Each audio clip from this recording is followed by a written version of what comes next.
आप उम्मीद की किरण की तरह हमको दिखाई दे रहे हैं और हम नहीं चाहते कि आपके खिलाफ हम कार्रवाई करें। लेकिन यदि हमारे बच्चों का एक साल खराब होने की स्थिति बनती है और आप नहीं मानते हैं, तो फिर आपकी नौकरी जाए या आपका जो रिकॉर्ड है वो खराब हो, आपका सर्विस रिकॉर्ड खराब हो, आपके खिलाफ कोई भी कार्रवाई हो, हमें कोई परवाह नहीं है। हम अपने बच्चे का अधिकार बचाने के लिए, उसकी एक साल बचाने के लिए आपके खिलाफ कार्रवाई करेंगे। एडमिशन इंचार्जों ने इतनी समस्याएं उन लोगों के सामने पैदा की हैं कि मुश्किल से 30 से 40 हजार, मतलब 30% भी शायद दाखिले ना हो पाए। मतलब 60 से 70% दाखिले उन्होंने रिजेक्ट किए हैं। और रिजेक्ट करने का जो सबसे बड़ा कारण उन्होंने बताया है,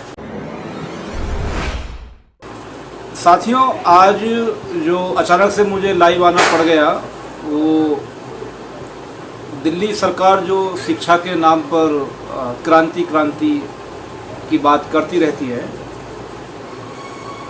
तो दिल्ली शिक्षा विभाग में जो हकीकत में जो चीज़ें घट रही हैं उनके बारे में मैं आपसे बात करना चाह रहा हूं। और लोग बहुत ज़्यादा परेशान हो रहे हैं, इसलिए मुझे अचानक से, क्योंकि समय बहुत कम है, इसलिए मुझे अचानक से आना पड़ा शॉर्ट नोटिस पे ही। 30 तारीख अभी दाखिले की लास्ट डेट है। आज 28 हो चुकी है, कल 29 और परसों 30 सितंबर। और ये दाखिले कौन से हैं? अभी दिल्ली शिक्षा विभाग ने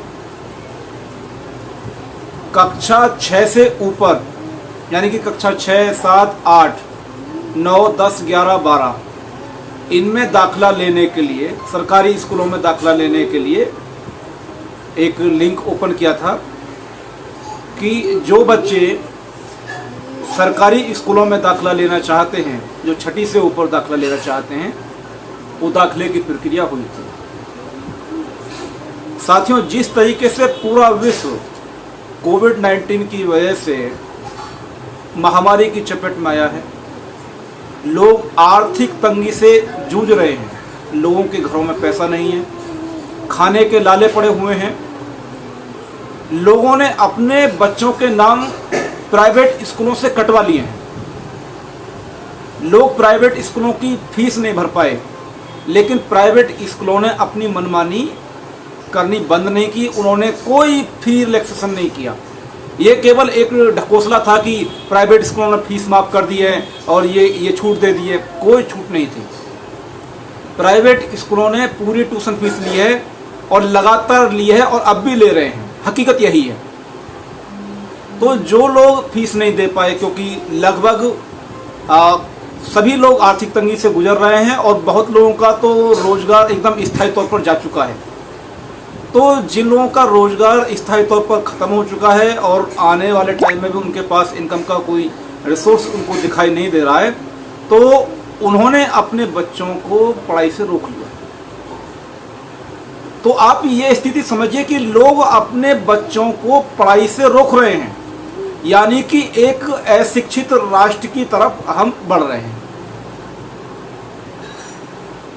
लेकिन जिस तरीके से सरकारी जो सुविधाएं हैं हमको मिलनी चाहिए, वो तब मिलेंगी जब हमारे पास एक बेहतर और मजबूत सरकारी तंत्र होगा। तो जितना भी ये तंत्र बचा हुआ है, सरकारी तंत्र, उस तंत्र में हम दिल्ली राज्य की बात कर रहे हैं अभी। तो दिल्ली शिक्षा विभाग ने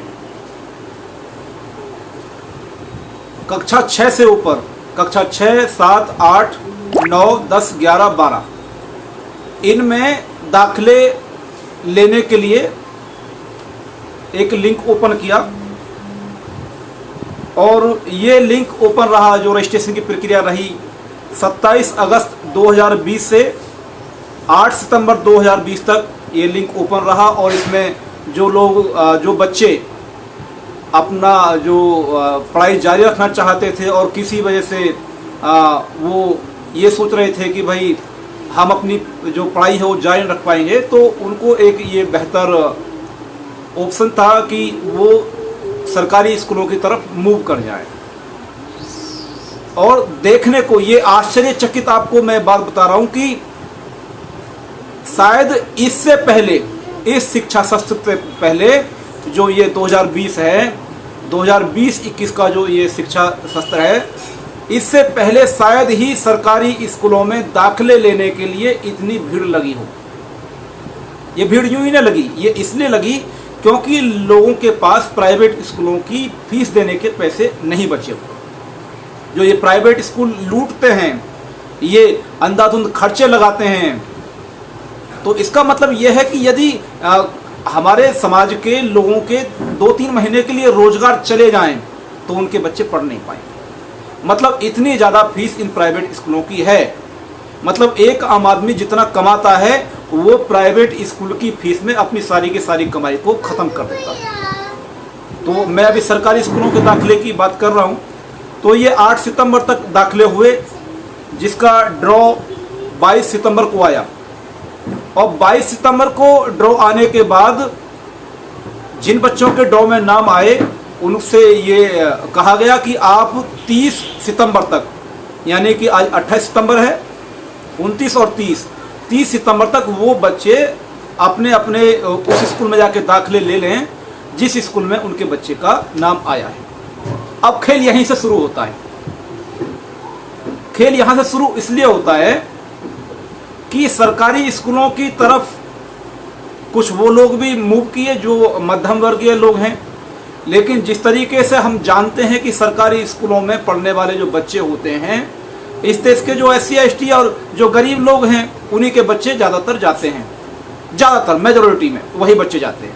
झुग्गी झोंपड़ियों के बच्चे, ऐसी बस्तियों के, जे कॉलोनी, मतलब जहाँ पे एकदम डेवलप नहीं है, जहाँ पे ज़्यादा चीज़ें, वहाँ पे बच्चे इस सरकारी स्कूलों की तरफ जाते हैं। वरना थोड़ा भी परिवार थोड़ा भी सक्षम है तो वो अपने बच्चे को प्राइवेट स्कूल में भेजता है। तो अभी जो खेल शुरू हुआ, जब 22 तारीख के बाद लोग अपने बच्चों का दाखिला कराने के लिए उधर गए, तो मुझे नहीं मालूम कि ये स्कूल के जो स्टाफ हैं, जो दिल्ली शिक्षा विभाग का जो तंत्र है, दिल्ली शिक्षा विभाग का जो सरकारी जो टीचर्स हैं, ये स्टाफ हैं, जो एडमिशन इंचार्ज हैं, उनके दिमाग में क्या चलता है कि मतलब बच्चे ज़्यादा आएंगे तो उनके ऊपर वर्कलोड ज़्यादा हो जाएगा और उनको पढ़ाने में ज़्यादा मेहनत करनी पड़ेगी, बच्चों को संभालने में ज़्यादा मेहनत करनी पड़ेगी। शायद इस वजह से, मुझे नहीं मालूम, लेकिन उन्होंने इन बच्चों के दाखिले करने में कितनी समस्याएं की हैं, वो समस्याएं आपको 30 तारीख के बाद मालूम पड़ेगी। कैसे कि मान लीजिए कि ड्रॉ में 1 लाख बच्चों का नाम आया, मान लीजिए, तो मैं अपने अनुभव के आधार पर यह बता रहा हूं कि इन एडमिशन इंचार्जों ने इतनी समस्याएं उन लोगों के सामने पैदा की हैं कि मुश्किल से 30 से 40 हजार, मतलब 30% भी शायद दाखिले ना हो पाए। मतलब 60 से 70% दाखिले उन्होंने रिजेक्ट किए हैं। और रिजेक्ट करने का जो सबसे बड़ा कारण उन्होंने बताया है, उन्होंने रिजेक्ट करने का कारण बताया है कि यदि बच्चे के पास उसका अकाउंट और अकाउंट की डिटेल नहीं है तो फिर हम बच्चे का दाखिला नहीं करेंगे। और वो सीना ठोक के ये बात कह रहे हैं, सीना ठोक के, कि अगर आप बच्चे के उसका अकाउंट की डिटेल देंगे तो हम दाखिला करेंगे, वरना हम दाखिला नहीं करेंगे। और दूसरा जो कारण उन्होंने बताया कि जो बच्चे ये 6वीं में दाखिला ले रहे हैं, 7वीं में दाखिला ले रहे हैं या 8वीं में दाखिला ले रहे हैं, उनकी भी कंपलसरी टीसी होनी चाहिए, या एसएलसी मतलब स्कूल लिविंग सर्टिफिकेट, और टीसी मतलब ट्रांसफर सर्टिफिकेट होना चाहिए। तो एसएलसी और ये टीसी का जो खेल है, ये आप ऐसे समझिए कि मार्च में ये कोविड-19 की वजह से लॉकडाउन लगा और मार्च के बाद बच्चे स्कूल नहीं गए, अभी तक भी बच्चे स्कूल नहीं गए। तो बहुत सारे बच्चों की फीस स्कूलों में नहीं गई। नहीं जाने का कारण आपको मालूम है कि मार्च से बहुत लोगों का रोजगार है वो छिन चुका है, उनके पास पैसे ही नहीं है और अभी तक पैसे उनके पास नहीं आए। तो फिर क्या हुआ कि लगातार जो मंथली उनकी फीस थी स्कूलों की 1500 रुपये मिनिमम या 2000 रुपये मिनिमम, ऐसा कर करके फीस 6 महीने तक की, अब की फीस अगर हम जोड़ें तो 6 महीने की फीस यानी कि अप्रैल मार्च की छोड़िए आप, अप्रैल मई जून जुलाई अगस्त सितंबर 6 महीने की जो फीस हो गई, तो मान लीजिए कि एवरेज हम 2000 रुपये ले लेते हैं, तो 2000 रुपये एवरेज लेने से 12000 रुपये फीस हो गई। देखिए आप मीडियम क्लास के व्यक्ति हो तो शायद 12000 रुपये आपके लिए बहुत छोटी रकम हो, लेकिन जब आप इस देश के जो गरीब लोग हैं, इस देश के जो बहुत असक्षम लोग हैं, जो झुग्गी झोंपड़ियों में रहते हैं, जो नालों पे पड़े रहते लोग हैं, यहाँ पे दिल्ली की बात कर रहा हूँ मैं, ठीक है, दिल्ली में झुग्गी झोंपड़ियों में लोग रह रहे हैं, नालों के पास पड़े हुए हैं, ऐसी स्थिति में रह रहे हैं लोग, उनके पास 12000 रुपये बहुत बड़ी बात हो उनके लिए 12000। तो साथियों, जिस आदमी के पास 1 रुपया नहीं है और स्कूल वाला ये कह रहा है कि मैं आपके बच्चे की टीसी तभी दूंगा, एसएलसी सर्टिफिकेट तभी दूंगा जब आप 12000 रुपये मुझे दे दोगे।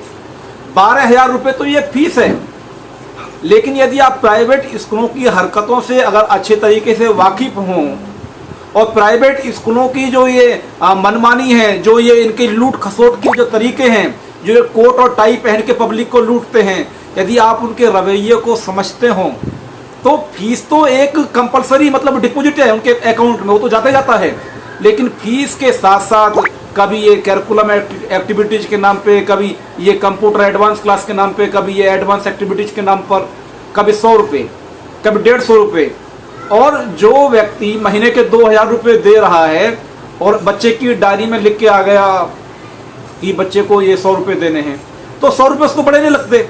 लेकिन आप ये लगाइए कि किसी स्कूल में 1500 या 2000 बच्चे पढ़ते हैं और 100 रुपये उन्होंने एक बच्चे से ले लिए और वो ले लेते हैं, तो आप ये लगाइए कि 1500 बच्चे और मल्टीप्लाई मिनिमम 100, तो इस तरीके से मतलब एक महीने में वो मतलब बड़े ही प्यार मोहब्बत से लाखों रुपए वो अपने पास ले लेते हैं।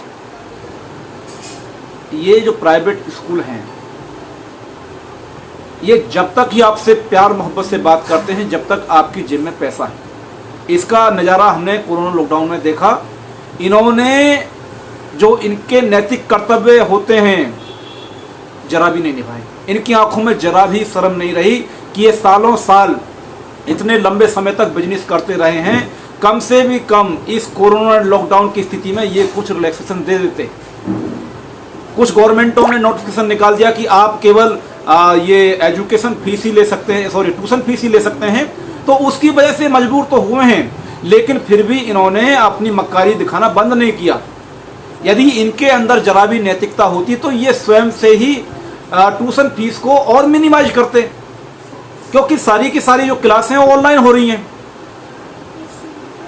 सारी की सारी क्लास ऑनलाइन हो रही है। जो उनका जो एडमिनिस्ट्रेशन का जो खर्चा था, जो बिल्डिंग का तो खर्चा था, जो वहाँ का जो खर्चा हो रहा था, बच्चों की देख रेख में खर्चा होता, वो तो बिल्कुल ही खत्म हो गया। लेकिन इन्होंने कोई फीस रिलैक्सेशन नहीं दी। तो साथियों, जब इधर से फीस रिलैक्सेशन नहीं मिला, कुछ भी नहीं मिला, और लोगों को ये लगा कि हमारे बच्चे की पूरी साल बेकार हो जाएगी, तो बहुत बड़ी संख्या में लोग अपने बच्चों के नाम प्राइवेट स्कूलों से कटवाकर सरकारी स्कूलों की तरफ मूव कर गए। और ये शायद 2020 ऐसा एक रिकॉर्ड रहेगा जिस साल में सबसे ज्यादा दाखिले सरकारी स्कूलों में होंगे, ऐसा मेरा अनुभव है। लेकिन अब इसमें समस्याएं क्या हो रही हैं? जहां सरकारी स्कूलों के अध्यापकों को, उनके एडमिशन इंचार्जों को एक उम्मीद की किरण बन के इन असहाय लोगों की मदद करनी चाहिए थी, वहां ये एडमिशन इंचार्ज, जो सरकारी स्कूलों के जो एडमिशन इंचार्ज हैं, वो सुभान अल्लाह, उनके अलग अलग नियम, अलग अलग कानून, मतलब आप एक संवैधानिक पोस्ट पर बैठकर, आप एक कानून के दायरे में काम करने की पोस्ट पर बैठकर अपनी मनमानी से काम कर रहे हैं। वो मनमानी से काम करने की उनको आदत क्यों पड़ गई है? क्योंकि गवर्नमेंट में जो बच्चे अब तक पढ़ते रहे हैं वो ज्यादातर उन लोगों के पढ़ते रहे हैं जो मेहनत कश लोग हैं, जो मजदूर हैं, जो बेलदार हैं, जो सुबह को जाके अपनी बोली लगाता है 500 रुपये में कि भाई 500 रुपये में मैं आपके घर जाके आज पूरे दिन काम करूंगा। मजदूर व्यक्ति का बच्चा है, वहां पे राजमिस्त्री का है, ऑटो ड्राइवर का है। तो उनकी जो एक प्रैक्टिस हो गई है सरकारी स्कूलों के टीचरों की, कि उनको कोई वेटेज उन बच्चों को नहीं देना है। क्यों? क्योंकि उनके ऊपर कोई बात करने वाला नहीं है, उनसे कोई पूछने वाला नहीं है कि आप क्यों पढ़ा रहे हैं। वो होमवर्क में कुछ भी लिख के दे दें, गलती भी कर दें तो कोई क्रॉस चेक करने वाला नहीं है, क्योंकि पेरेंट्स पढ़े हुए नहीं है। और उनकी प्रैक्टिस में ये चीज आ गई, और जब प्रैक्टिस में उनकी चीजों में गलत चीजें आ गई तो उनको ऐसा लगता कि यही चीज सही है, क्योंकि सालों साल से हम कर रहे हैं। जब कोई चीज प्रैक्टिस में आ जाए, कोई आदमी 10 साल से वही चीज कर रहा है, तो नया स्टाफ जब आता है तो वो उससे वही सीख लेता है कि अच्छा ये चीज चलती है यहाँ पे, ये एक एनवायरनमेंट है, अच्छा ठीक है ऐसा मुझे काम करना है। जबकि रूल अलग है, जो रूल है वो अलग है, लेकिन उनको काम करने की जो प्रैक्टिस है वो गलत पड़ गई। वो उस मजदूर के चेहरे को देखकर, उस ऑटो ड्राइवर के चेहरे को देखकर, क्योंकि लोग, ऐसा नहीं है कि लोगों के माथे पे नहीं लिखा होता।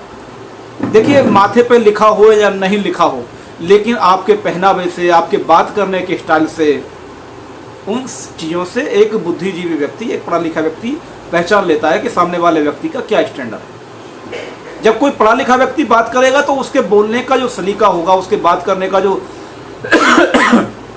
सलीका हुआ वो अलग होगा। और जब एक ऑटो ड्राइवर बात करेगा, एक मजदूर बात करेगा, एक बेलदार बात करेगा, राजमिस्त्री बात करेगा, तो उसके बात करने का सलीका अलग होगा। तो टीचर पहचान जाता है, तो वो उसको ऐसे ट्रीट करता है जैसे वो दुनिया का सबसे बड़ा गुनहगार है, क्योंकि वो बेलदार है, क्योंकि वो राजमिस्त्री है, और उससे वो टीचर वो कुछ भी कह देगा। जबकि इनकी नैतिक जिम्मेदारी ये बनती है कि वो उसको बहुत ज़्यादा समझाएं, बहुत ज़्यादा सपोर्ट करें, क्योंकि वो व्यक्ति अपने बच्चे का खुद से फॉर्म भी नहीं भर सकता है। उसको फॉर्म में लिखे हुए जो शब्द हैं वो पढ़ने नहीं आते हैं, वो कॉलम कहां से भरेगा। तो ऐसी स्थिति में खुद जो टीचर्स हैं, जो एडमिशन इंचार्ज हैं, उनको खुद अपनी नैतिक जिम्मेदारी समझते हुए उन व्यक्तियों की मदद करनी चाहिए थी और खुद फॉर्म भरना चाहिए था। लेकिन फॉर्म भरने की बात तो दूर रही, वो फॉर्म देने के लिए ही मना कर रहे हैं कि भाई ये चीज लेके आओ, जैसे बैंक की डिटेल लेके आओ। और जिस बच्चे का बैंक का खाता नहीं खुला हुआ है और कोरोना जैसी स्थिति लगी हुई है, और आप कह रहे हैं कि भैया जाके खाता खुला के लेके आओ, कौन खाता खोल रहा है भाई इतनी जल्दी? कौन खाता खोल रहा है? और आपको ये किसने बता दिया कि खाता नहीं होगा तो आप उसका दाखिला नहीं करोगे? लेकिन आप यही कह रहे हो कि आपके पास जो है अगर बैंक की डिटेल्स नहीं है तो हम आपके बच्चे का एडमिशन नहीं करेंगे, और आपको जो करना है वो करिए। मतलब आपको जो एक डरने की जो आदत होनी चाहिए थी कि कोई आपके खिलाफ कार्रवाई भी कर सकता है, वो आपकी आदत खत्म क्यों हुई? क्योंकि अभी तक आपके खिलाफ किसी ने लिखित में कार्रवाई नहीं करी, क्योंकि अपने बच्चों को जो वहां पढ़ाने वाले लोग थे वो मेहनत मजदूरी करने वाले लोग हैं, जो खुद एप्लीकेशन नहीं लिख सकते, वो कागजी कार्रवाई नहीं कर सकते। क्योंकि कागजी कार्रवाई करने के लिए, किसी व्यक्ति के खिलाफ कागजी कार्रवाई करने के लिए लगातार लेटरबाजी करनी पड़ती है, पेशेंस रखना पड़ता है कि मेरे लेटर का रिप्लाई आया, फिर एक लेटर आपको लिखना पड़ता है, फिर उसका रिप्लाई आया, फिर। लेकिन मजदूर आदमी कैसे करेगा, जो अपने बच्चे का फॉर्म भरते समय भी दूसरे व्यक्ति से फॉर्म भराने के लिए रिक्वेस्ट करता है, अरे बाबूजी भाई साहब हमारे फॉर्म भर दो, ऐसे बात करता है, वो इनके खिलाफ लेटरबाजी तो नहीं करता। तो साथियों, अब मैं असली मुद्दे पे आ रहा हूं। मुद्दा ये रहे कि अभी जो इस साल जो मध्यम वर्गीय लोग जो रहे हैं, जो अब मध्यम वर्गीय नहीं है, अब तो उनका बिजनेस जो है लुट गया है, सब कुछ बर्बाद हो चुका है, वो भी अभी वहां पे आ चुके हैं जहां पे वो कभी मजदूरों को पसंद नहीं करते थे, मजदूरों के साथ अपने बच्चों को बिठाना पसंद नहीं करते थे, अभी वहां लेवल पे आ चुके हैं। तो ये पढ़े लिखे लोग हैं थोड़े से, तो ये मजदूर लोगों की मदद करें और अपने बच्चों के लिए तो बोले ही, साथ में उन मजदूरों के बच्चे के लिए भी बोलें। और जो ये एडमिशन इंचार्ज हैं, इनको ये थ्रेट दें कि यदि आपने कानून के दायरे में रहते हुए काम नहीं किया, जो ये सर्कुलर्स हैं, जो ये इंस्ट्रक्शंस हैं, जो ये ऑर्डर्स हैं, जो एजुकेशन डिपार्टमेंट की गाइडलाइंस हैं, उनके अकॉर्डिंग अगर यदि आपने काम नहीं किया तो अब आपके खिलाफ लिखित में कार्रवाई हो सकती है। लेकिन आप ये गलती करते हैं, आप लिखित में कार्रवाई नहीं करते, बल्कि उसको 4 गाली देते हैं। साथियों, गालियां मत बकें, कोई फायदा नहीं होने वाला गाली बकने से। आप 100 गाली बकियाइए, कोई फर्क नहीं पड़ने वाला। आप 100 गाली बकेंगे, 2-4 वो भी बक देगा, कोई फर्क नहीं पड़ने वाला। आपको भी गुस्सा आ जाएगा, उसको भी गुस्सा आ जाएगा, झगड़ा हो जाएगा, बात बिगड़ जाएगी। आप एक पढ़े लिखे व्यक्ति होने के नाते, जो इस देश के मूल्यवासी नायक नायिकाओं ने शिक्षित लोगों की जो एक कल्पना की है, जो बुद्धिजीवी वर्ग है वो किस तरीके से चीज़ों को डील करता है, तो आप उस तरीके से चीज़ों को डील करिए। और लिखित में अपनी शिकायत जो एडिशन इंचार्ज है उससे, जो कंसर्न सुपीरियर है, उसका जो कंट्रोलिंग ऑफिसर है, जो कंसर्न जो कंट्रोलिंग ऑफिसर है, उसको आप लिखित में शिकायत दी। अब उसका जो कंसर्न जो कंट्रोलिंग ऑफिसर रहेगा और जो होल इंचार्ज रहेगा उस स्कूल का, वो HOS रहेगा, हेड ऑफ स्कूल, तो आप उससे बात करिए।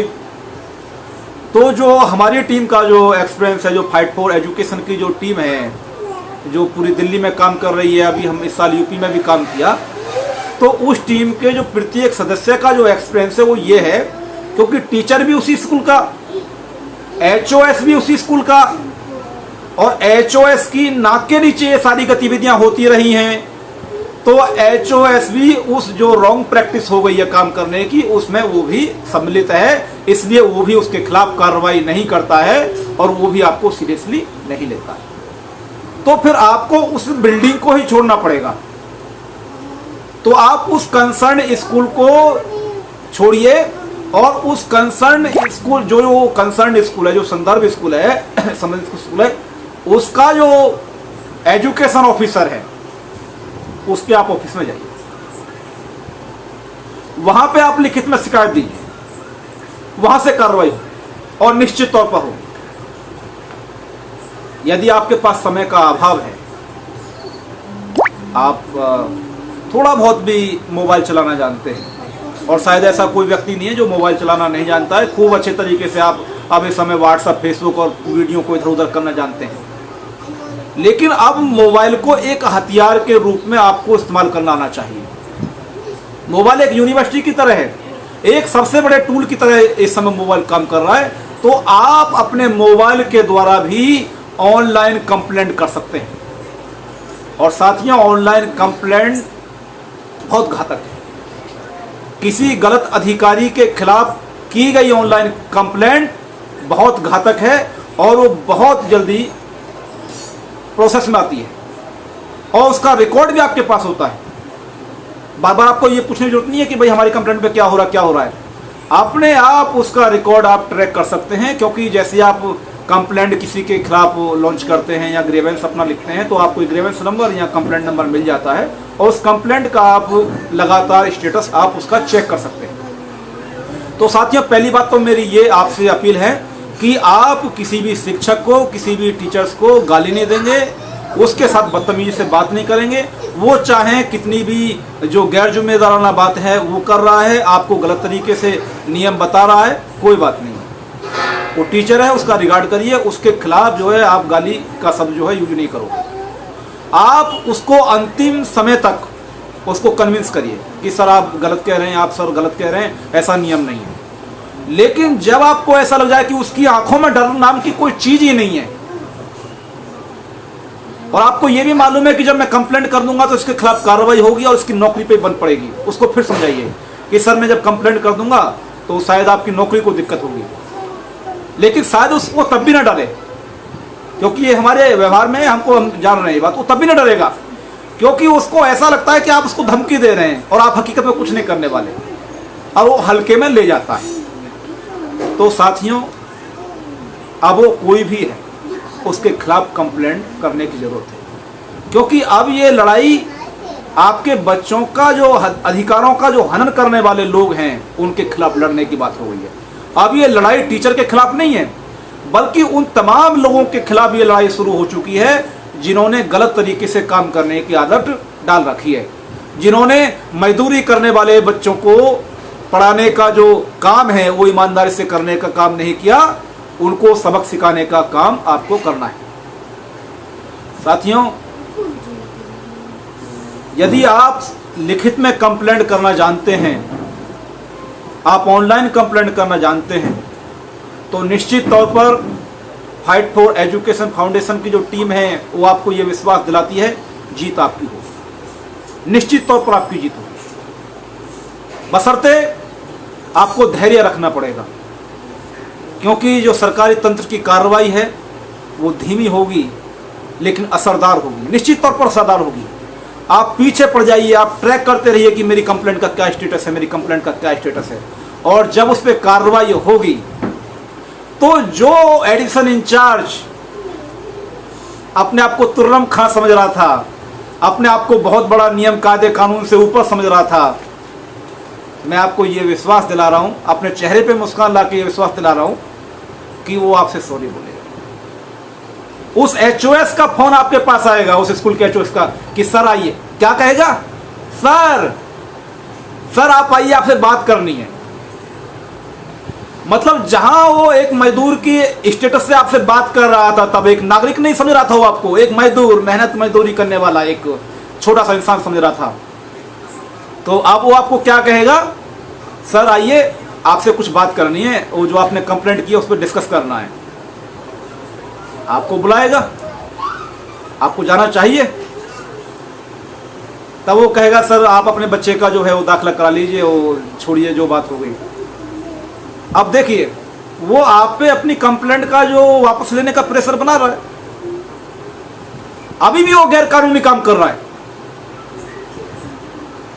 किसी भी व्यक्ति पर उसकी कंप्लेंट को वापस लेने का प्रेशर बनाना भी गैर कानूनी है।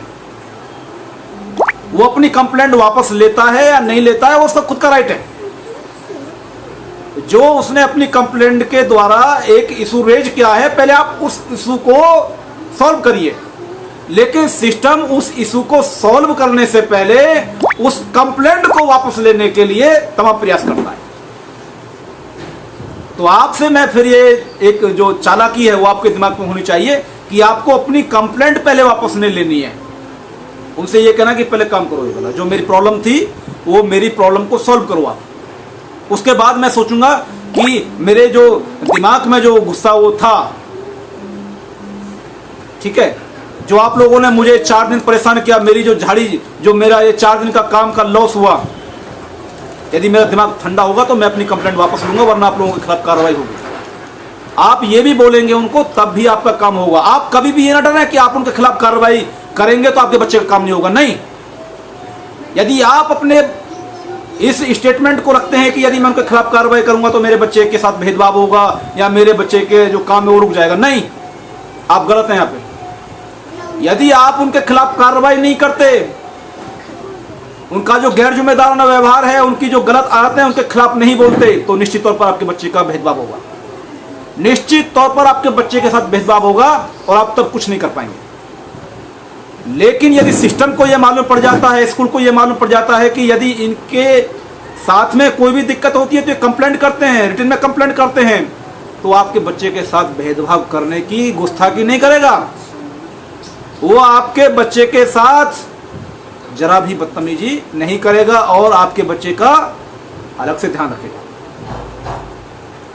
तो इस मामले में हमारे लोग क्यों डरते हैं कंप्लेंट करने में? क्योंकि उनके दिमाग में ये बात न जाने क्यों बैठ गई है कि यदि मैं इन स्कूलों के जो स्टाफ हैं इनके खिलाफ मैं कार्रवाई करूंगा तो ये मेरे बच्चे के साथ भेदभाव करेंगे और मेरा काम रुक जाएगा। पहली बात तो आप इस बात को खत्म कर दीजिए। ये आपका जो ये कायरता है आपकी, ये कायरता गलत लोगों का जो हौसला है उसको बढ़ाती है और आपको कमजोर बनाती है। आपको ये सोचना चाहिए कि जो गलत है उसके खिलाफ मैं लड़ूंगा, और जैसे ही आपने केवल इतना सोच लिया तो समझ लीजिए कि आप सफलता की तरफ आगे बढ़ गए, आप सिस्टम को अब ठीक करने की तरफ आगे बढ़ गए। और जिस दिन आपकी जो शिकायत है उस पर जब कार्रवाई होगी और जब उसका रिजल्ट आएगा तब आपका सीना चौड़ा होगा, क्योंकि जब संघर्ष का फल आता है ना तब हमारा जो मनोबल है वो बढ़ता है। तो जब हमारे संघर्ष के बाद हमारा जो एक रिजल्ट आता है, जब एक पॉजिटिव रिजल्ट आता है, हमको लगता है कि हम जीत गए, तो फिर अगली जंग के लिए हम तैयार होते हैं। और अगली जंग होती है कि यदि और किसी के बच्चे के साथ भी ऐसा होगा तो मैं उसकी भी मदद करूंगा। लेकिन हमारे समाज के अंदर नकारात्मक ज़्यादा है। वो खुद तो अपने लिए भी फाइट नहीं करते, बल्कि जो दूसरे लोग हैं जो फाइट करने का जुनून रखते हैं, उनको भी ये कहते हैं यार कुछ नहीं होने वाला, यार कुछ भी नहीं होता कंप्लेंट से। यदि आपको ऐसा लगता है कि कंप्लेंट से कुछ नहीं होता, तो आइए आप फाइट फॉर एजुकेशन फाउंडेशन की टीम से मिलिए और आपको हम बताएंगे कि कंप्लेंट करने से क्या होता है, अपने हकों को हासिल करने के लिए लड़ने से क्या होता है। सिस्टम आपसे डरने लगता है, जो गलत लोग हैं वो सही काम करने लगते हैं। तो साथियों, जो चीजें हैं मैं आपको एक प्रकरण बता देता हूं। हम लोग जो पूरी टीम है, हमारी पूरी टीम एक तरीके से बहुत ज़्यादा वेलफेयर करती है। जो जिस समाज से हम संबंध रखते हैं, हम उस बात पे गर्व है कि हम उस समाज का हिस्सा हैं। भले ही वो समाज हमारा अनपढ़ है, वो मेहनत मजदूरी करता है, वो बेलदार है, मुझे इस बात में कोई दिक्कत नहीं है, क्योंकि मुझे मालूम है कि मेरा इतिहास वही है। यदि मुझे अपने समाज को सशक्त बनाना है, तो मुझे अपने समाज से अलग नहीं होना है, बल्कि मुझे मेरे समाज में ही रहकर उसको उस रास्ते पर आगे बढ़ाना है जिस रास्ते पर आगे बढ़ के मैं मजबूत हो चुका हूं। लेकिन हमारे समाज के लोग जो उसी स्थिति से निकले हैं, वो उस स्थिति से निकलने के बाद जब अपने समाज को देखते हैं तो उनको अपने समाज में से बदबू आती है। और जिन लोगों को, जो ऐसी कैटेगरी के लोग हैं जिनको अपने समाज के लोगों में से बदबू आती है, वो ये कहते हैं यार हमारे समाज के लोग तो बड़े गंदे रहते हैं, ये रहते वो रहते। मतलब उनकी मेंटलिटी को जरा आप ऐसे पढ़िए कि यार समाज तो तेरा ही है ना, समाज तो तेरा ही है ना। वो गंदा रहता नहीं है, उसको गंदा रहने के लिए मजबूर किया गया है। उसकी सोच यदि विकसित नहीं है तो विकसित क्यों नहीं है? क्योंकि उसको बहुत लंबे समय तक भाई शिक्षा से दूर रखा गया। और जो समाज बहुत लंबे समय तक पीढ़ी दर पीढ़ी शिक्षा से दूर रहा, उसकी चेतना, उसका विवेक, उसकी सोचने की शक्ति बहुत कमजोर हो चुकी है। इसलिए अपने समाज में से ये कहना बंद करो कि यार मेरा समाज कैसा रहता है, बदबू आती है। यदि तुम लोगों को अपने समाज में से बदबू आती है तो मुझे ऐसा लगता है, ये स्टेटमेंट कहने की जरूरत है कि तुम लोगों में से सबसे ज्यादा बदबू आती है। क्योंकि तुम्हारे अंदर, जो तुम्हारे मन के अंदर जो मैल पैदा हो गया है वो बहुत गंदा है। क्योंकि तुम्हारी जो समाज के प्रति जो जिम्मेदारियां होनी चाहिए थी, तुम वो जिम्मेदारियां ना निभाने के बहाने ढूंढते हो कि ये समाज सुधरता ही नहीं है, ये समाज मानता ही नहीं है। अरे भाई, यदि ये समाज मान ही जाता, ये समाज सुधर ही जाता, तो फिर समस्या क्या थी? इस समाज को जो हमारे नायक नायिकाएं लगातार कह रहे हैं, ये नालायक समाज है, इस नालायक समाज को ही लायक समाज बनाना है। तो इस नालायक समाज को ही लायक समाज तब आप बनाओगे जब इस समाज के बीच में आप रहोगे, अपनी सामाजिक जिम्मेदारियों का आप निर्वहन करोगे। तो साथियों, यदि आप थोड़े बहुत भी पढ़े लिखे हैं और आपको ये दिखाई देता है कि मेरे पड़ोस में मेहनत मजदूरी करने वाले के बच्चे के साथ में दिक्कत आ रही है, तो उसकी कंप्लेंट लिखने का काम आप करिए, उसके बच्चों का फॉर्म आप भरने का काम करिए, उसके बच्चे के जो जरूरी दस्तावेज होते हैं, चाहे वो कास्ट सर्टिफिकेट है, चाहे वो डोमिसाइल है, चाहे उसका बर्थ सर्टिफिकेट है, चाहे उस परिवार का इनकम सर्टिफिकेट है, आप उसको तैयार करिए। क्योंकि ये जंग कागजों के दम पे लड़ी जाती है। और मेरे समाज के लोगों की जो स्थिति है, उनके कागजों में सबसे ज्यादा गलतियां पाई जाती हैं।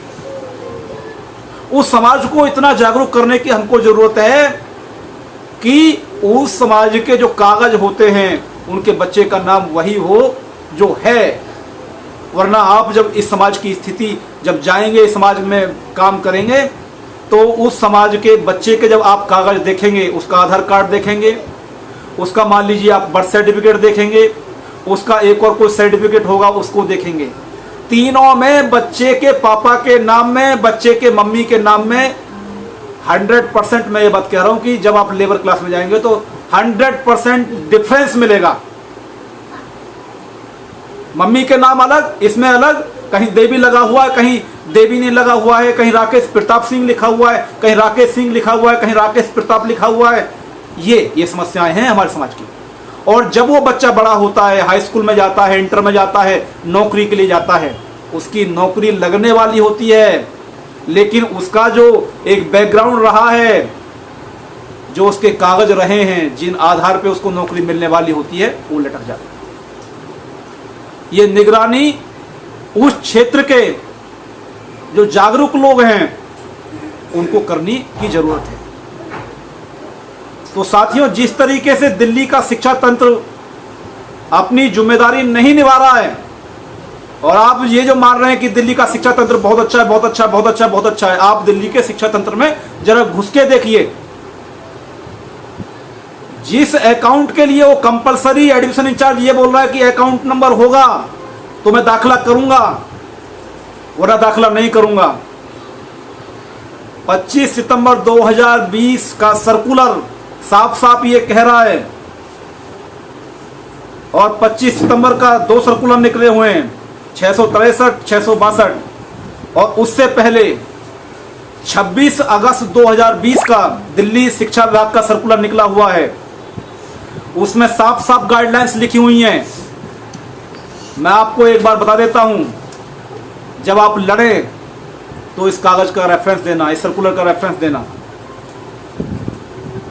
कक्षा 8 तक यानी कि 6ठी, 7वीं और 8वीं में दाखला कराने के लिए आपको कोई टीसी और एसएलसी स्कूल लिविंग सर्टिफिकेट देने की कोई जरूरत नहीं है। और जो प्राइवेट स्कूल आपसे 10,000 रुपये, 15,000 रुपये, 20,000 रुपये मांगकर जो टीसी देने वाला था, एसएलसी देने वाला था, मत लो उसको, क्योंकि आपके पास पैसे ही नहीं है।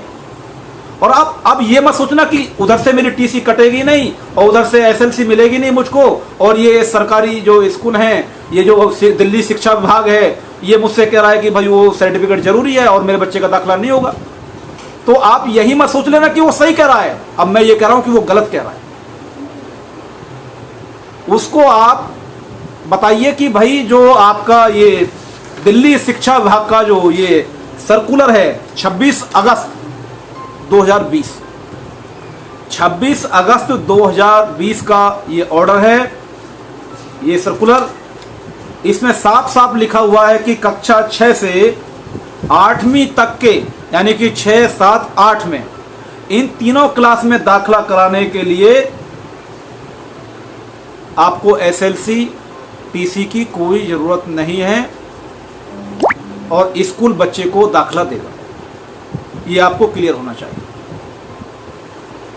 यदि आपके पास ओरिजिनल बर्थ सर्टिफिकेट है तो वो बर्थ सर्टिफिकेट ही सफिशिएंट डॉक्यूमेंट है, वो डॉक्यूमेंट, और जो आपने एडमिशन के लिए रजिस्ट्रेशन किया था वो रजिस्ट्रेशन फॉर्म, और जिस स्कूल में आपके बच्चे का नाम आया है वो allotment letter,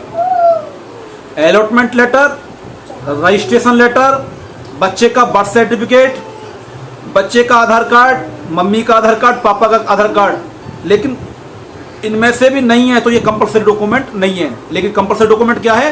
registration form, allotment form, या तो बच्चे की डेट ऑफ बर्थ सर्टिफिकेट, या फिर बच्चे के मम्मी पापा कोई एफिडेविट देंगे या फिर डिक्लेरेशन देंगे।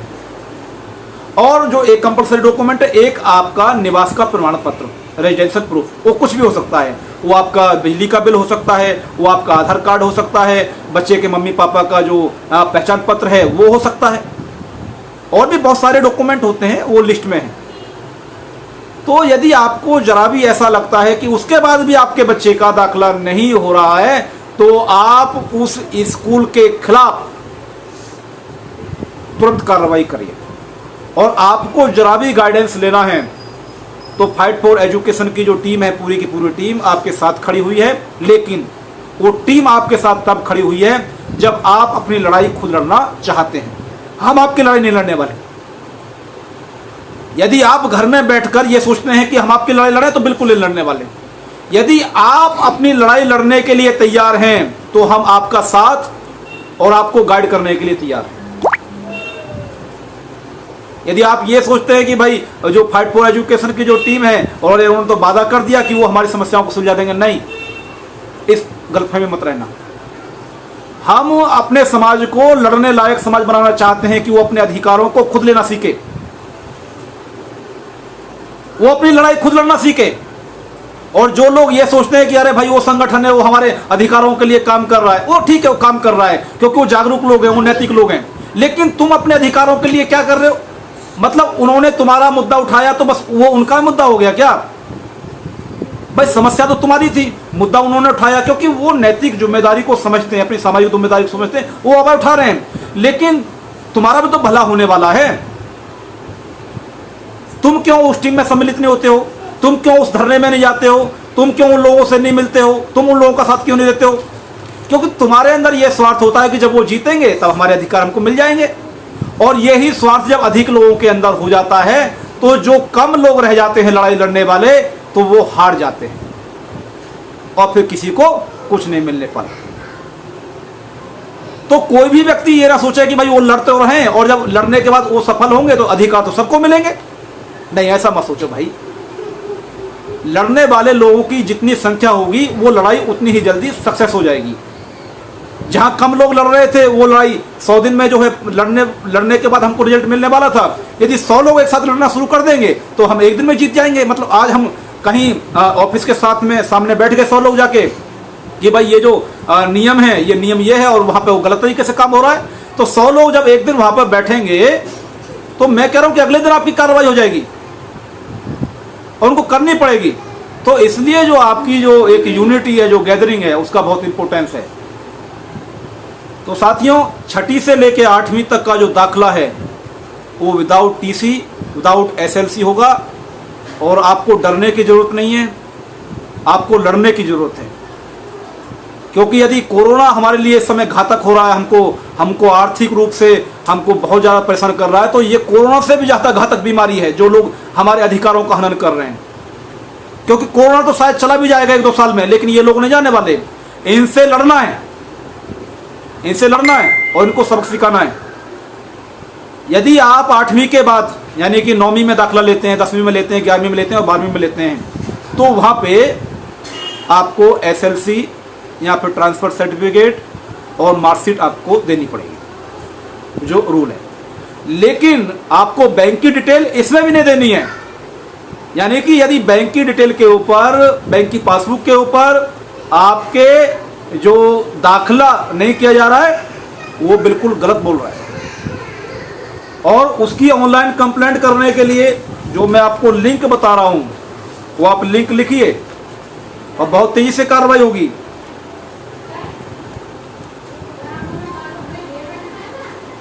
ये पब्लिक ग्रीवेंस मॉनिटरिंग सिस्टम है। इसकी जो वेबसाइट है www.p for parrot, G for God, M for mango, S for Shimla, यानी कि pgms.delhi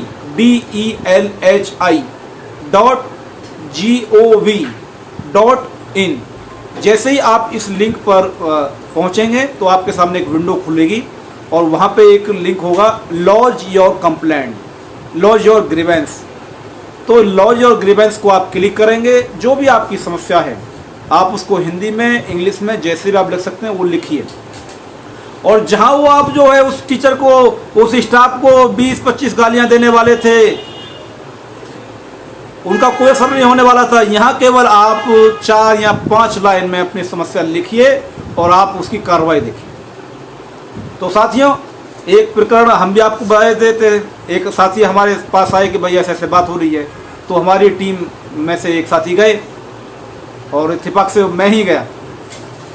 तो मैंने उस टीचर से बात करी, क्योंकि हम सिंपल तरीके से बात करें, तो वो भी जैसे भाई हल्के में ही ले गया।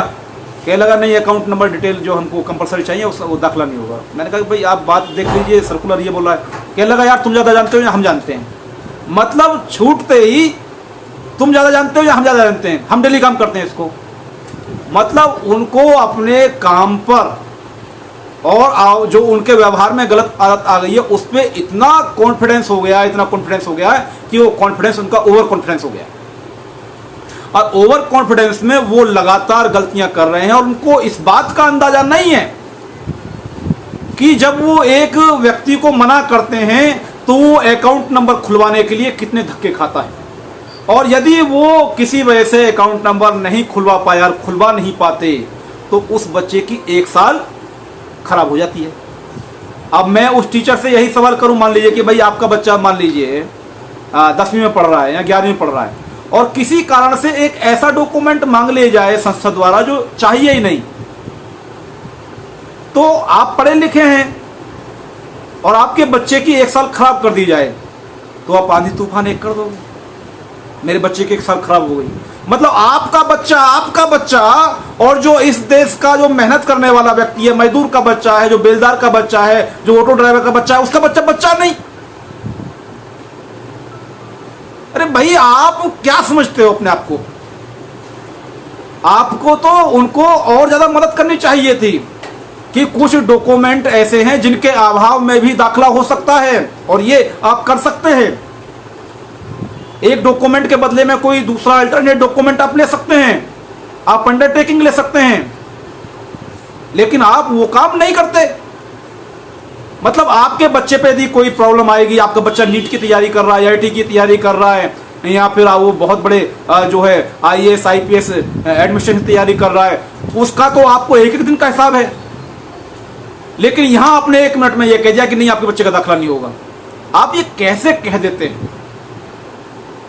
आपको इस बात का अंदाजा भी है कि वो आदमी शायद दोबारा आपके पास आने की हिम्मत भी ना करे, क्योंकि आपका जो रिप्लाई है उसके मनोबल को तोड़ देता है, और अधिकतर लोग वापस नहीं आते। ज्यादा हिम्मत जो करता है व्यक्ति 1 बार करेगा, 2 बार करेगा, तीसरी बार में उसकी हिम्मत टूट जाती है, वो फिर तीसरी बार कि अब एडमिशन कराना ही नहीं है, वो ऐसा सोचता है, क्योंकि उसने लड़ना नहीं सीखा ना। अभी उसके अंदर इतना जुनून नहीं है कि वो गलत चीज को खत्म करके सही चीज को स्थापित कर दे, अभी इतना जुनून नहीं है उसमें।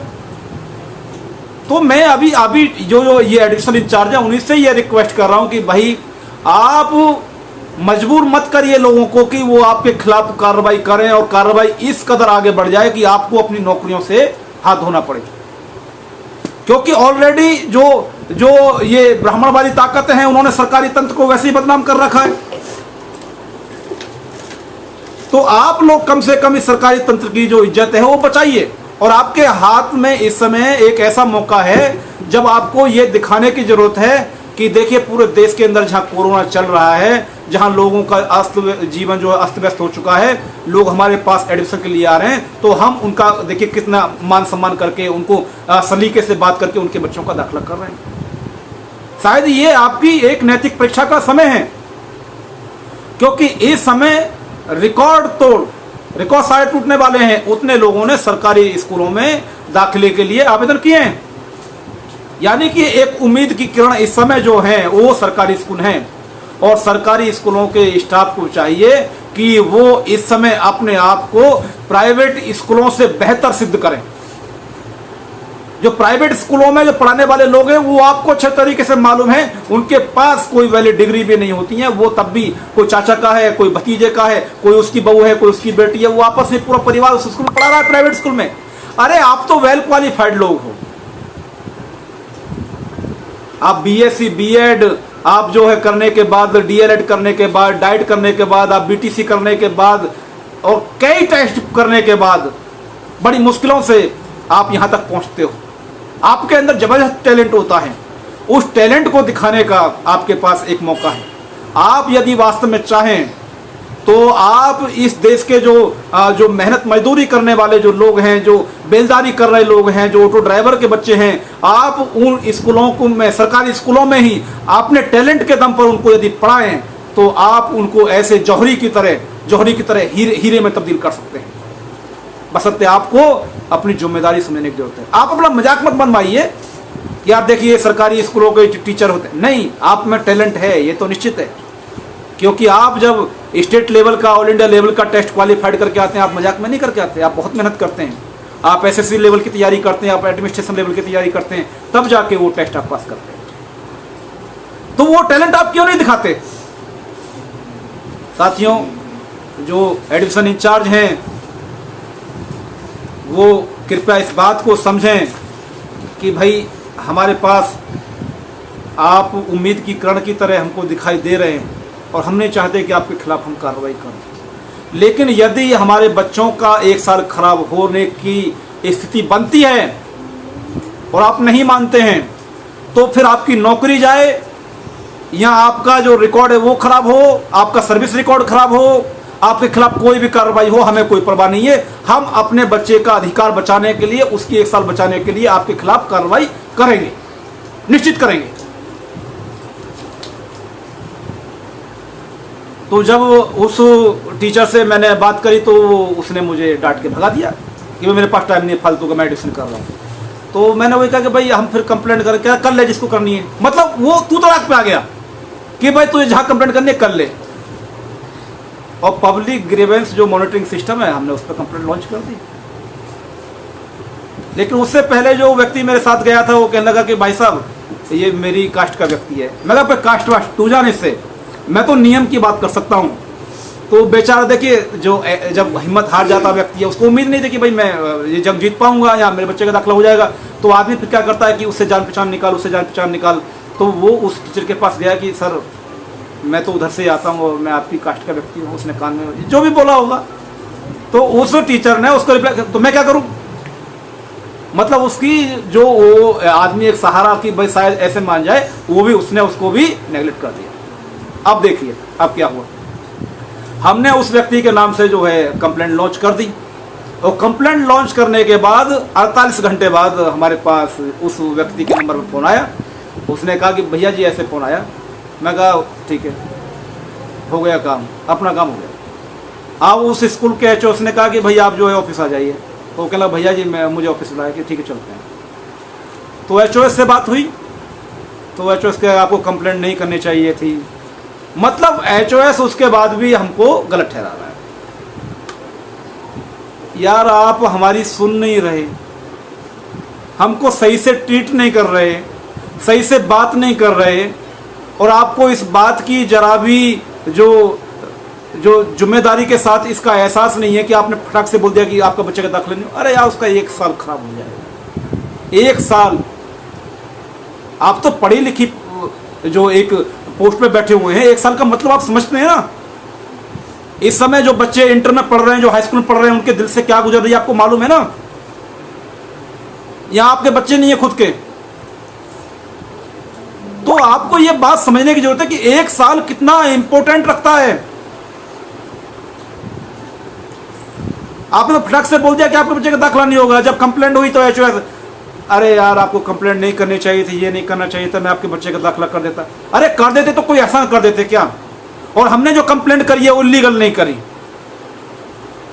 यदि हमारे बच्चों के अधिकार मरेंगे तो हम आपके खिलाफ कंप्लेंट करेंगे, ये एकदम क्लियर है, और दोबारा भी करेंगे। तो उस व्यक्ति से मैंने यही कहा कि कंप्लेंट करके हमने बताइए कौन सी गलती कर दी, कौन सा गुनाह कर दिया। वो मान ही नहीं रहे। फिर कह लगे चलो आप स्टेटमेंट दे दीजिए कि मैं अपनी कंप्लेंट फिर मेरा गर्म हो गया मूड कि यार कंप्लेंट वापस लेने की तो प्रक्रिया आप अभी से शुरू कर दिए। आपने ये बात कही कि मैं अपने बच्चे का दाखिला करा रहा हूं। अब वो थोड़ा शांत हो गया। मैं पहले इस बच्चे का दाखिला कराइए, ये बेलदार आदमी है, ये मालूम है आपको कितना 3-4 धक्के खा चुका है, और लोगों के घरों में पैसे नहीं है, मुश्किल से 500-600 रुपए की झाड़ी मिलती है, और आपने 3 झाड़ियां इसकी बेकार कर दी हैं। तब उसने उसका एडमिशन का फॉर्म भरा, कहने लगा कि आप जो इसको वापस कर दीजिए। तो वही टीचर जो एडमिशन इंचार्ज था वो उसके लगा यार देखो यार मैं तो आपकी कास्ट का व्यक्ति था और आपने मेरे खिलाफ कंप्लेंट करके जो, मतलब अब उसको कास्ट ध्यान आ रही है अपनी, अब उसको अपनी कास्ट ध्यान आ रही है कि उसको ये ध्यान आ रही है कि उसके कास्ट के व्यक्ति ने उसका जो कंप्लेंट कर दी। मतलब देखो मेरी कास्ट के लोग कितने गलत हैं। अरे यार तुम्हारी सोच को हो क्या गया है, तुम्हें अपनी गलती का भी एहसास नहीं है। मतलब जब वो व्यक्ति तुम्हारे कान में ये कह रहा था जो कहना नहीं चाहिए था मेरे हिसाब से कि मैं आपकी कास्ट, तब तो तुमको ध्यान नहीं था। कम से कम तुम उस ऑर्डर को ही पढ़ लेते जो ऑर्डर था कि भाई इस ऑर्डर में ये लिखा हुआ है, कास्ट को भूल जाइए ना, क्योंकि वहां पे तो सब लोग आएंगे, आपको सबको समान दृष्टि से देखना है, सबको समान अवसर देना है, तो आपको वहां भी खुद भेदभाव नहीं करना। लेकिन आप अपने बचाव में कास्ट को इन्वॉल्व कर रहे हैं। तो ये जो अपनी जिम्मेदारी आप नहीं निभा रहे हैं, उसके बाद आप अपने बचाव में कभी कास्ट को इन्वॉल्व करते हैं, कभी आप यार मैं तो आपके क्षेत्र से आता हूं, ये है वो है, मतलब तब क्यों आपको ये चीज ध्यान आती है? तो ऐसे टीचर कान खोल के भाई एक बार सुन लें, ध्यान से सुन लें। अब लोग जागरूक हो रहे हैं और इस देश के जो मेहनत मजदूरी करने वाले लोग हैं उनके अधिकारों के लिए कंप्लेंट करनी वो लोग शुरू कर रहे हैं। और यदि आपकी आंखों में जरा भी थोड़ी बहुत शर्म है और आपको ऐसा लगता है कि आपकी गवर्नमेंट जो नौकरी है वो बहुत अच्छी है और आपकी जिंदगी बहुत अच्छी कट रही है, तो आपको अपनी नौकरी नहीं बचानी चाहिए, बल्कि उस सिस्टम को बचाना चाहिए जिस सिस्टम की वजह से आपको ये सरकारी नौकरी मिली है। क्योंकि यदि सिस्टम जिंदा रहेगा, वो सरकारी तंत्र जिंदा रहेगा, उसकी लोगों के बीच में इमेज जिंदी रहेगी, तो आपकी सरकारी नौकरी जिंदी रहेगी। वरना पूरा तंत्र एक पूरा षड्यंत्र लगा हुआ है कि कब हम इसका निजीकरण करें, और वो निजीकरण जो होता है वो आप जैसे लोगों की वजह से, आप जो लोगों की वजह से होता है जो अपने टैलेंट को नहीं दिखाते हैं। सरकारी नौकरी लगने के बाद आप ये सोचते हैं कि बस अब तो हमारी जिंदगी पूरी ऐशो आराम में कटेगी, अब तो कोई काम नहीं करना है और काम का तो अलग से पैसा लेना है। अरे तुमको हो क्या गया है? तुमको जमाई चाहिए, वो भी सरकारी नौकरी वाला, आपको बेटे की लगवानी, वो भी सरकारी नौकरी वाला। अरे तुम सरकारी तंत्र ही नहीं रहेगा तो कहां से तुम्हारे बेटे को सरकारी नौकरी मिलेगी? कहां से तुमको जमाई मिलेगा सरकारी नौकरी वाला? और सरकारी तंत्र तब बचेगा जब लोगों के बीच में सरकारी तंत्र के प्रति रेस्पेक्ट होगा, आस्था होगी कि सरकारी तंत्र से, देखो मुसीबत में, कोरोना में देखो सरकारी तंत्र हमारे काम आया।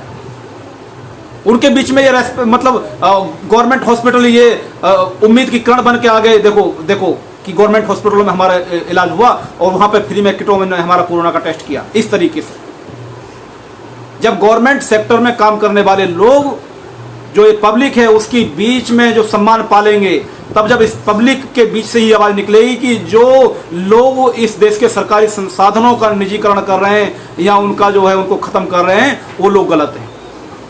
अभी वो लोग भी इसलिए नहीं बोल रही, जनता भी इसलिए नहीं बोल रही है कि ये सरकारी तंत्र वाले लोग जो इस तरीके से बात करते हैं, हमारे साथ सही व्यवहार नहीं करते, तो इन सरकारी तंत्र वालों के साथ जो हो रहा होने दो।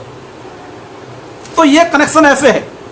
यदि आप लोगों के बीच में एक आस्था पैदा कर देते हैं कि सरकारी तंत्र ही आपके उत्थान का असली कारण है, और जब इस देश का जो आखिरी व्यक्ति, जो बहुत कमजोर व्यक्ति है, वो समझ जाएगा कि इस देश का जो सरकारी तंत्र जिंदा रहेगा, तो मैं भी किसी कंपनी में जाके, मतलब मेरे बच्चा, मेरी आने वाली पीढ़ी भी किसी सरकारी जो तंत्र में आईएएस बन सकती है, आईपीएस बन सकती है, लेकिन किसी प्राइवेट कंपनी में जाके सीईओ नहीं बन सकती है।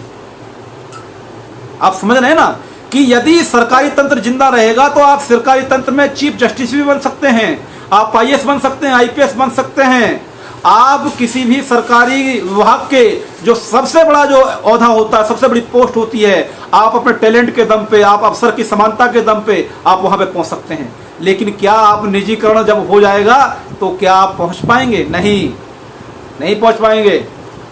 ये आपको क्लियरिटी होनी चाहिए।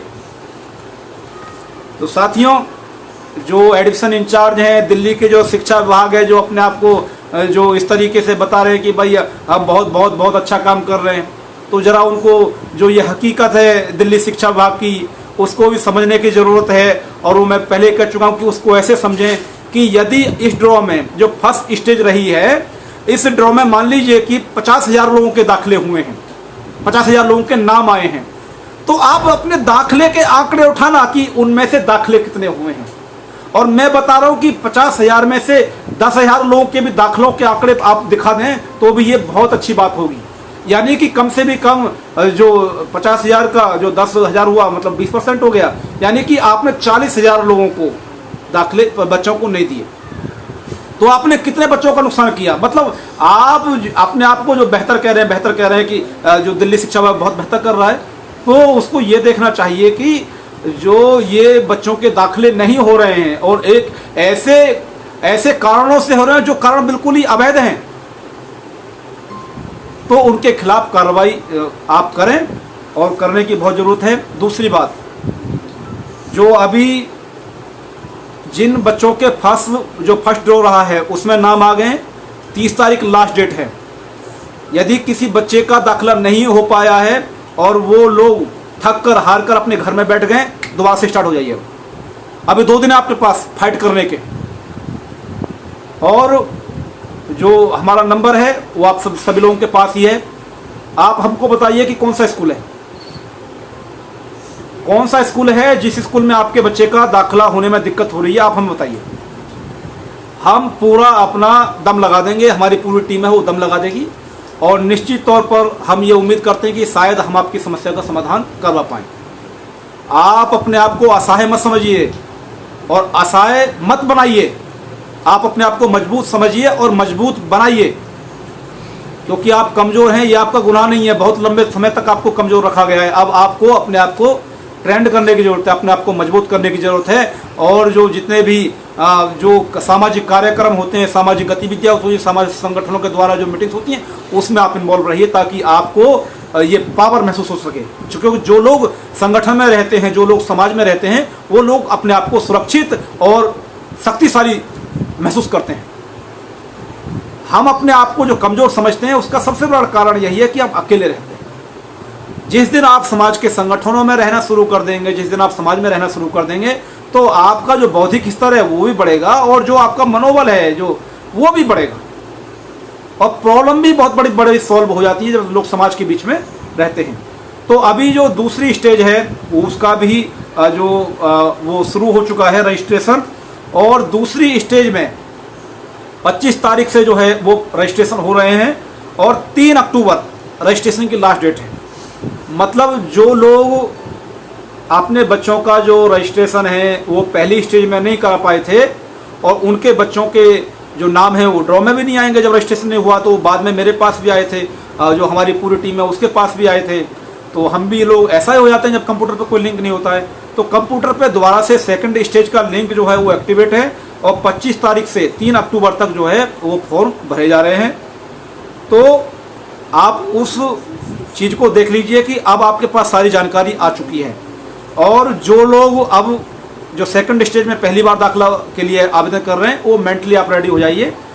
यदि आपके पास अकाउंट है तो अकाउंट खुलवा लीजिए, वो आपके लिए बेहतर ही है, उसमें कोई ऐसी दिक्कत नहीं है कि वो आप नहीं खुलवाना है, नहीं ऐसा नहीं करना है, आपको अकाउंट खुलवाना है, क्योंकि उससे फायदा मिलेगा। गवर्नमेंट की स्कीम्स आएंगी और पैसे आते हैं, वो बच्चे के अकाउंट में आते रहते हैं, वो इसलिए है। लेकिन वो नहीं है तो दाखिला नहीं होगा, ऐसा नहीं है। वो नहीं है तो आपको जो स्कीम्स हैं, जो पैसे आते हैं सरकार तरफ से, वो नहीं मिलेंगे। लेकिन आपको अपने बच्चे का दाखिला खुलवा लेना चाहिए। लेकिन आप खुलवा नहीं पाए हैं, या आप अभी जो सिचुएशन चल रही है उस वजह से खुलवा नहीं पाएंगे, तो आपको ये सोचने की जरूरत है कि केवल आप खाता नहीं खुलवा पाएंगे तो इस वजह से आपके बच्चे का दाखिला नहीं होगा, तो ये गलत है। इसके लिए आपको समझने की जरूरत है कि जो आपका ये 26 अगस्त 2020 का ऑर्डर है उसको आप अपने पास रखिए, उसका प्रिंट निकलवाइए और उस एडमिशन इंचार्ज को ये दिखाइए। नहीं मानता है तो आप फिर जो पब्लिक जो ग्रीवेंस मॉनिटरिंग सिस्टम है उस पर आप कंप्लेंट लॉन्च करिए और आपकी कार्रवाई होगी, और निश्चित तौर पर आपके बच्चे का दाखिला होगा। सब्सक्राइब करें आपके अपने चैनल समता आवाज़ टीवी को, बेल आइकन दबाना ना भूलें सबसे पहले हमारी वीडियो देखने के लिए।